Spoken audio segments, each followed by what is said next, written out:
Hi, I am Manoj Mehra, promoter and founder of the brand, proudly saying Study by Janak. Om Shanti, I'm Vandy Mehra, director and his honestly better half of Study by Janak.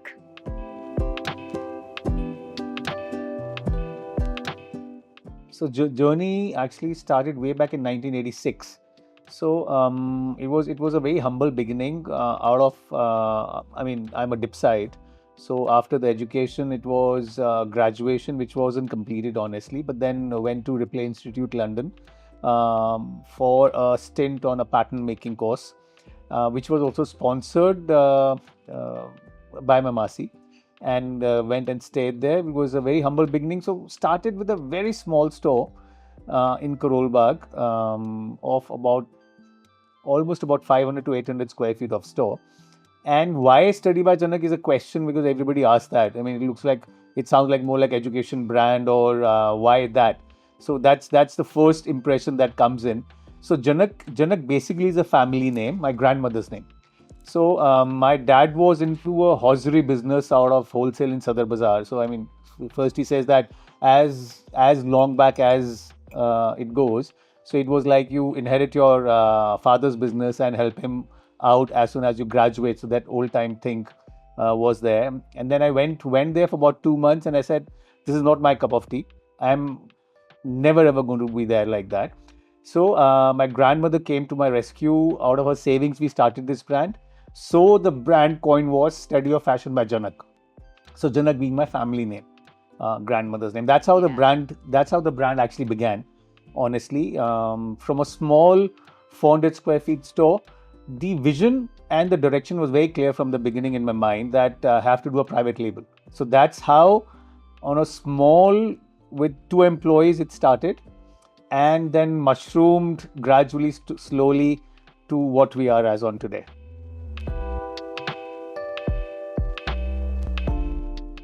And antelope stands for speed, grace, abundance, and grandeur.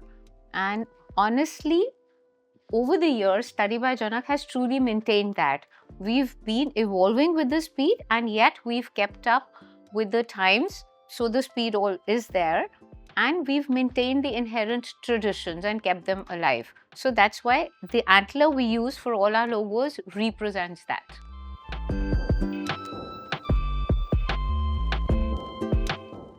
See, events and to be in the news and be, you know, seen is very, very important over the years.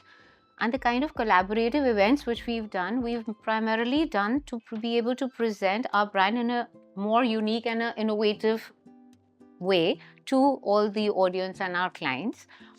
And the few events which I off-right remember, which I felt were really good event with awesome turnout. We had a black tie showing event at the Porsche showroom, which really went well. Then we've had majorly all ambassadors, they've hosted the events for us. When we had launched Savile Row to India, the British ambassador is the one who had launched the event at the British High Commission. So it was a very chic and a classy event because we were the first ones to get Savile Row here. Then we used to do very nice calendar events. We had done Legends of Tomorrow, which was hosted by the Danish ambassador, wherein we had all the Padma Shris, which we had collated because, now currently print media is not so much in. Now, I hardly see anybody putting calendars on their table, but then 10 years back, that was the done thing. So we had Shujat Khan, his wife, and then Shobna Narayan. All the Padma Shris were there. So we had a beautiful, very classy event hosted by the Danish ambassador. Then we even did one Legends of Tomorrow, which had all the young, budding, peppy. Nader himself we had shot with him because he was the Indian-born ambassador representing India and Canada, and he was our Canadian ambassador here. So he hosted that event for us. So that again was very niche and, it was a very classy event. Then one event when we had launched the women collection, because primarily it was just a men's brand, women collection we launched in 2005. So it was such a nice, joyous event. F Bar and Lounge had hosted it for us because everything, when you do a collaboration, it helps all the parties concerned. Rajan and Ala Madhu are very dear friends, so they had hosted it for us. So we had the celebs of that time. We had dressed them all up as the yesterday years actresses, and everybody was really into the element. We had designed the costume kind of an outfit for all of them, and we had a showing of them, and it had such a fab response. So again, that was a very talked about event. Then a lot of other events. It's an ongoing journey, and whenever somebody reaches out to me for any collaboration or we have an idea, then I always listen to the idea, and if we find it good, we just go ahead.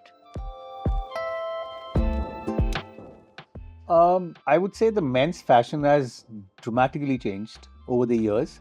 When it began and where it is now, there's been a perceptible change that has happened. But I would say still that, when it comes to the color theme, color palette, the experimentation on men's is becoming dynamic. They're opting for colors for various events. Like, there's an event called now, which is the various events that are held. There are about 5-6 events that are normally held during weddings now, occasion wear. So carnival theme is one which has come up in a big way now, and the experimentation on carnival is immense. I mean, they're going in for mauves to purples to emerald greens to even yellows and bright colors as well. But yes, when it comes to wedding, it's still about pastels, which are still running the show, be it beige or off-whites or muted peach. They still run. So I would say that earlier there was no experimentation which was happening on the colors. It was more muted black, blues, greys, and beiges. But now the entire Pantone chart on menswear has also come into being now. So it's like, I would say that experimentation and the boldness of the Gen Z, we would call, is definitely showing on their garments as well. I would say that entirely not true. The handloom and the weaves are actually coming into mainstream, according to me, in a different way. You still have Banarsi brocades ruling. You still have, I would say for classier one, you still have chikankari of Lucknow, which is still there. Yes, the embellishments on the fabrics on the handlooms have changed. You can actually be classy on those fabrics or be outlandishly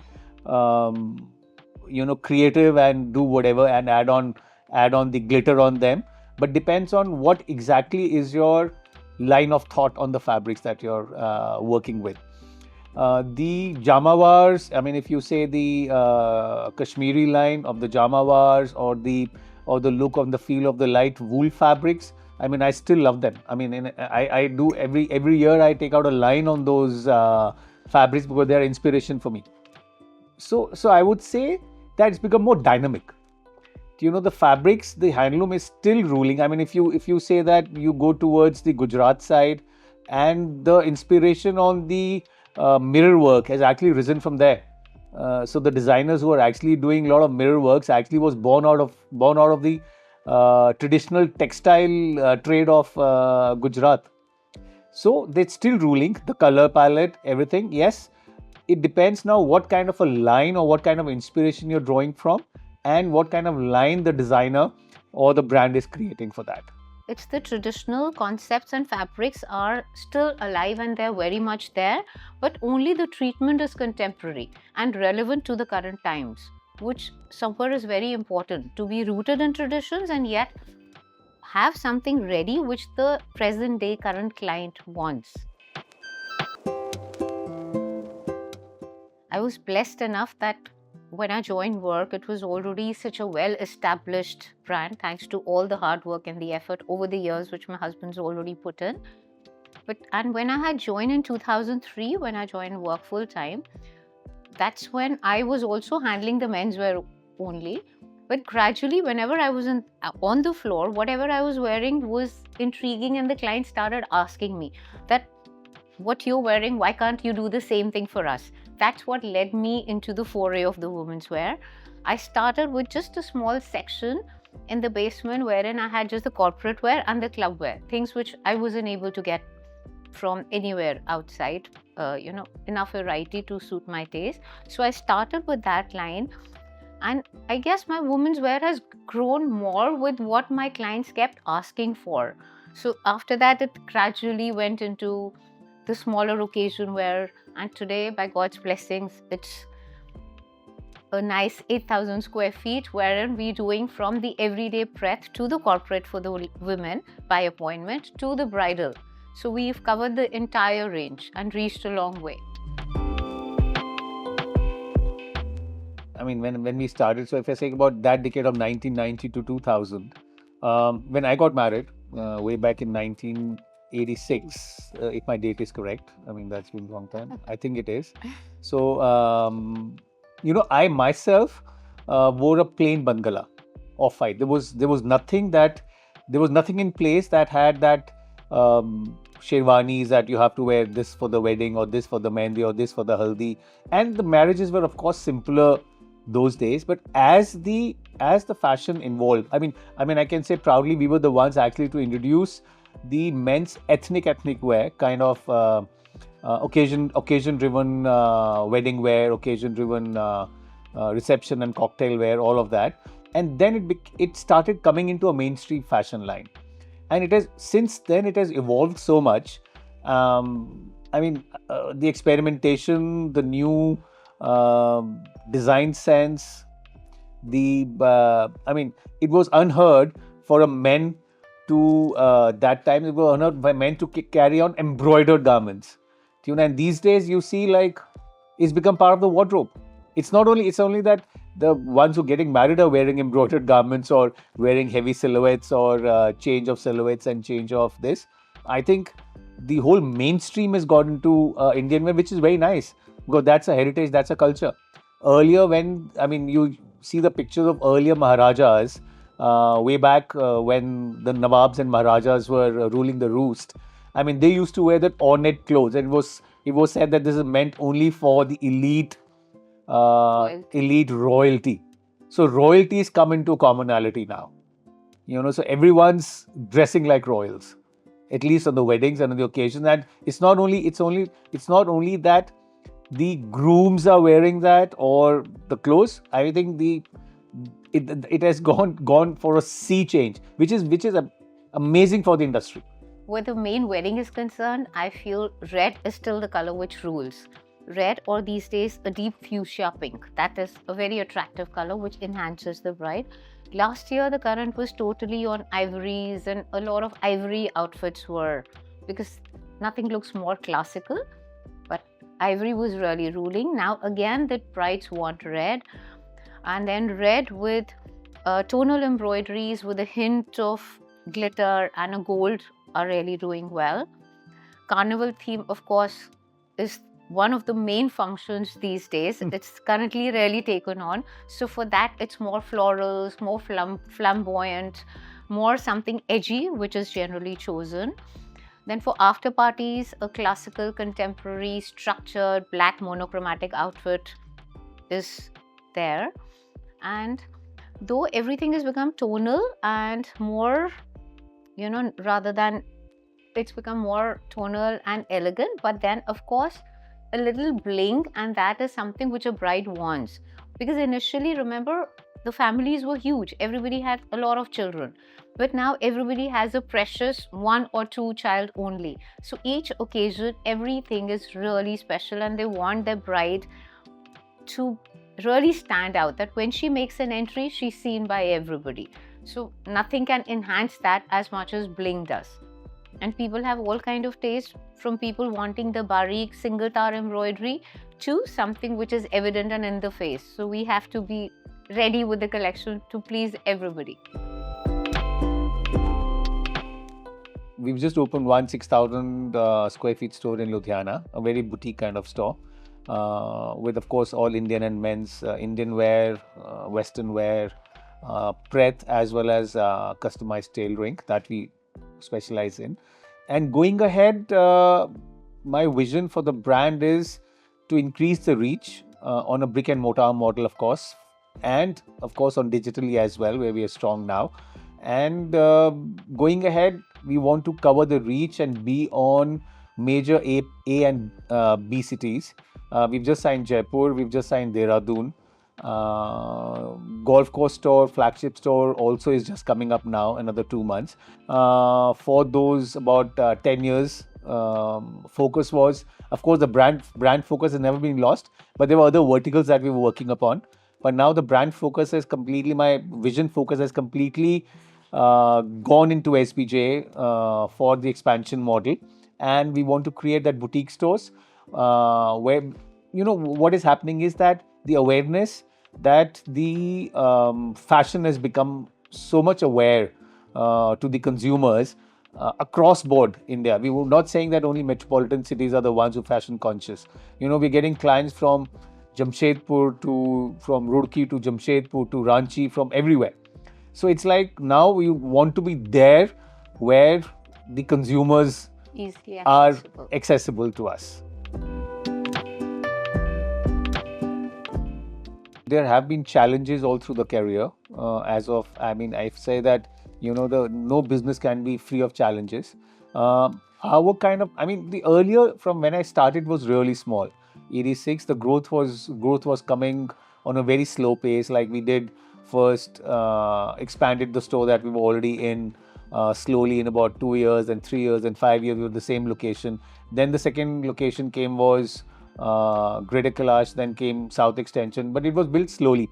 But yes, the lack of capital investment that goes into our kind of business was not forthcoming. So there's been challenges for those years, that where do you fund your growth from? So which is now from past 4-5 years, the challenge has not been there, because there's a lot of financial institutions coming forward to help MSMEs. There's a lot of capital now available. Whatever your in-house capability is there. Besides that, you're getting a lot of MSME help from the government agencies. You're getting a lot of help from the private equity players. So now the time is that the capitation is not there, but your structure and how you move forward is a challenge. So basically, foundation, structure, and your SOPs, if they are in place, then of course this growth is not a challenge anymore.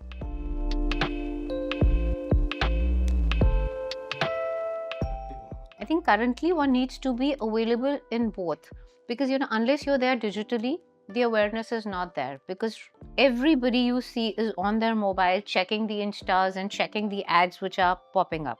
So to be there present digitally is definitely the thing to do. Otherwise you just can't survive in today's state. But where the brick and mortar which he spoke about is concerned, that's very much needed, because ours is occasion wear. For them to be able to try the garments, to be serviced well, to be given the right suggestions, it's a very important part of enjoying the occasion, which cannot be experienced online. So without this experience being available to them, it just can't happen. We have people flying from the US. There was one family we did all the outfits for the bridegrooms, everybody, and they flew down 3 times, because it's a very big day now, and the experience you get within the store is not possible online. Online you will get just what you get. Here we get into fittings, tailorings, the right suggestions, and every detail and what they want and their budget, everything is kept in mind. There's a balance between the two. You can't actually miss any one of them. Digitally, you have to be present. And for us, for a brand like ours, or for brands who are more experiential in selling and are doing a customized couture, bridge to luxury brand, it is very important for that experiential thing to experience when you come and try the garments, try various garments. Online, you can't try on the garments. What is looking good on you, what is not looking good on you. And if you have to spend about 2 lakhs for your wedding outfit, online is, definitely not preferred. So people now, actually consumer come and they're looking for a guidance. So that's why we have stylists on boards. Now you can have stylists on boards online as well, but that experiential, that precious moments that you say, so it's become kind of an activity for a family or an activity for a groom and a bride to be there, exploring, checking on the fits at the garments. And when it comes to customized tailoring, I feel it's very important to have a brick and mortar model. Yes, digitally, the Pret sells really well. Anything that is more like shirts, trousers, waistcoats, and normal jackets, that's what we are selling online more than the expensive garments that to be actually customized to your size. You're looking for style tips, you're looking for a stylist to come and guide you through your occasions. So that is why the brick and mortar and digital have to coexist. So very thankful to TMM team for actually taking this stream of dialogue forward. It was just lovely interacting with the TMM team, and to be able to have such an easy dialogue wherein, we can share what our brand is about and what our vision is for the future. Thank you so much.